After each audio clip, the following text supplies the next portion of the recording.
Harvard has announced that those applying to the university will no longer have to submit their SAT or ACT scores.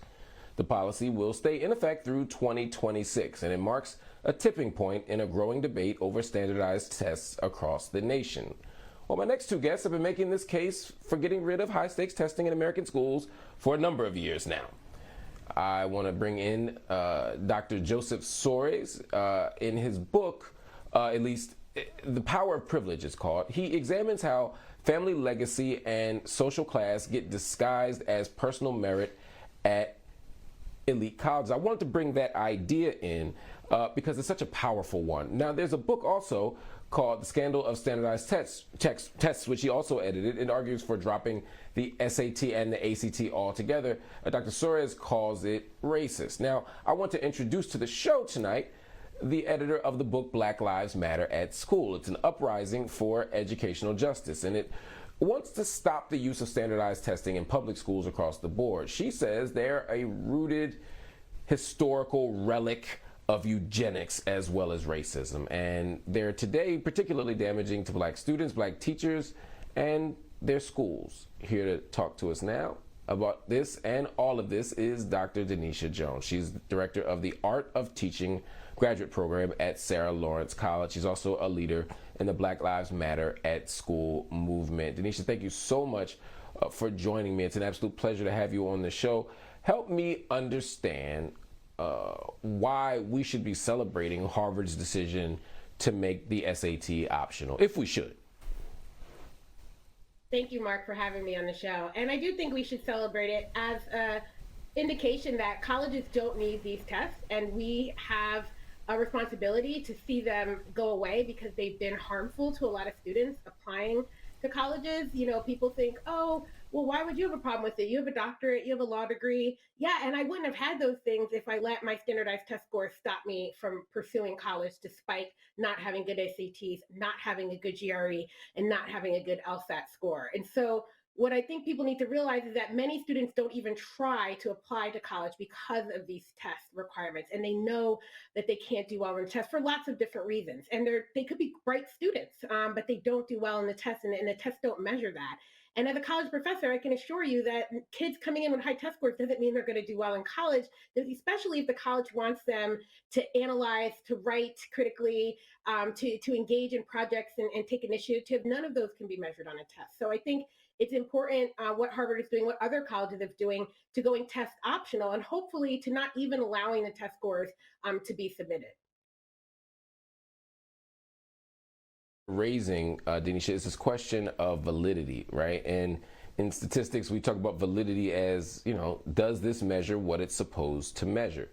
And you're very accurately pointing out that the SAT doesn't accurately measure the thing that it's supposed to, which is aptitude for college, right? It's a scholastic aptitude test. It tells us something, probably tells us how much money people got, what their SES or socioeconomic status is, might tell them where they went to school, but it doesn't tell us whether they can do college well. Is there any redemptive value to this test? Because there are going to be people out there that say, look, the SAT might not be perfect, but it does something. What does it do? I don't think it does what people think it does, Marc. I think people think it forces students to showcase what they know, but it doesn't. It really only helps people who can figure out the codes of how to pass these tests, right? Like, these tests are almost like a game. And if you know how the tests are written and how they're made, and a lot of the test training programs are actually to help you prepare for it as a game and how to game the system. It's not about what you know. It's about proving that you can answer the questions on the test. I don't know any profession in the United States that values that kind of ability over the skills that we really want to see students have, right? Even, you know, high pressure places, right, where they have to be surgeons, right? And there's a difference between a medical skill test to make sure you know how to, do a suture, and a multiple choice test about scenarios, right? It doesn't really translate into the work students need to do. And I think the only people who would say there's benefit to these tests are those who benefit from them, the test making companies and people who do well on standardized tests. They have an added a reason to keep them in place because it helps to separate them from everyone else, right? And there's some people who think we should be raising all test scores for all students, but many of us have realized that it's an actual violation of their educational rights to force their education to be about taking standardized tests. I want to bring into the conversation Dr. Joseph Soares, who I mentioned earlier in his fine work. He's a professor of sociology at Wake Forest University. He's also the editor of the book, The Scandal of Standardized Tests. One of the things you say is that dismantling these tests, taking these tests down, is also a requirement if we're going to dismantle white supremacy. Why did you say that? What do you mean? The tests have always been designed to select for the social group that elite colleges were most interested in selecting for. The previous speaker pointed out, or you did, I believe, correctly, that the SAT was designed by people who believed in eugenics, the idea that there were superior and inferior bloodlines and IQ groups. And the SAT was supposed to be a way of selecting for what they thought were the very best Nordic stock for places in the Ivy League, but they embraced the test as a way of excluding Jews. It was in the 1920s when it was designed and originally and adopted, it was embraced for explicitly anti-Semitic reasons. They kept the test around because they realized quite quickly that it did not effectively screen out Jewish boys from getting into the Ivy League.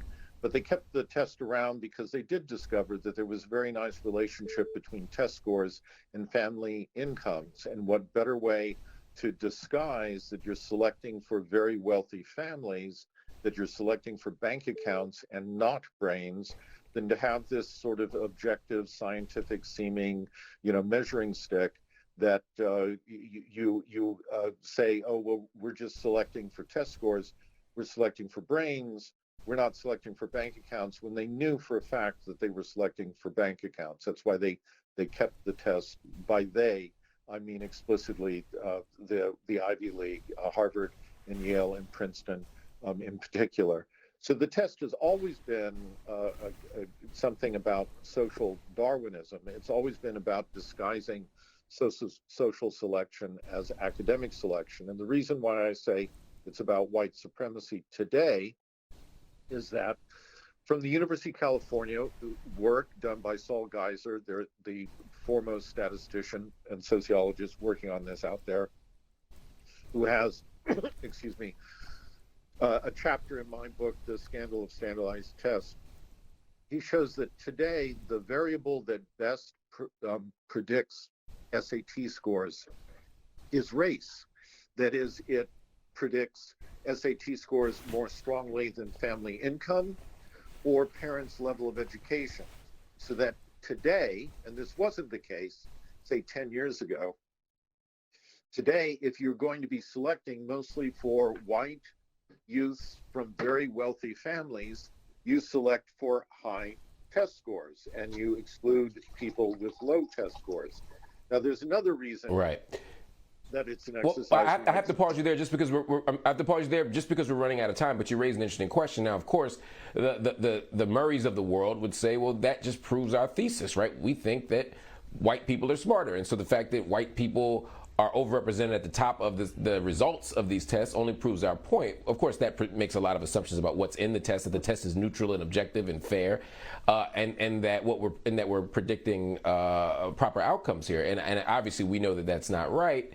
So I want to just move us forward in the 30 seconds I have left, and I'm sorry to do that, but if we concede that the tests are bad, that the tests aren't helpful, that they don't measure what they're supposed to measure, and that they only reinforce the status quo, if we accept all of that, right, my question then, Dr. Jones, is what do we put in their place? What's the alternative to high-stakes testing? What's the alternative to state-based tests? What's the alternative to the SAT and the ACT? How do we determine whether people have learned, at least in terms of a nationwide method of accountability or even standardization?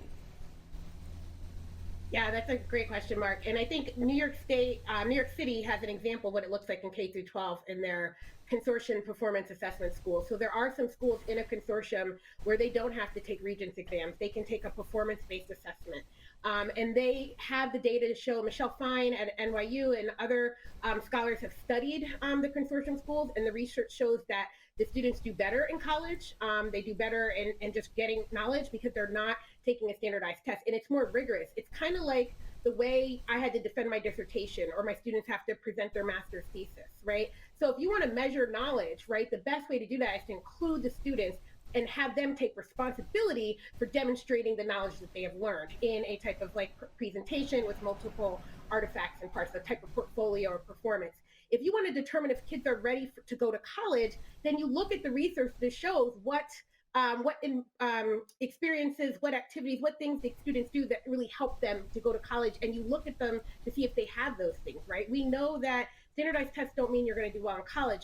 Grades, and not even just letter grades, but recommendations and evaluations of your teachers about your skill, descriptions of projects and initiatives that you took, and the innovation that you brought to your work, those are better signs that you can do well in college. So, but the problem is none of those are as efficient as a standardized test, right? None of those make money for test companies. Right. I was going to say, the kind of, I mean, interrupt you, but we're out of time. But I think you raise an important point here, right? The performance-based assessment that you're talking about is hard to do to scale. You can't get hundreds of millions of people to do it over a course of a decade. But maybe we don't need to standardize everything, right? I mean, that raises a whole other question. So we got to continue that conversation. I want to have you, Dr. Jones, and you, Dr. Soares, back to have that conversation with me, because I really appreciate your insights. It was a pleasure having you on the show.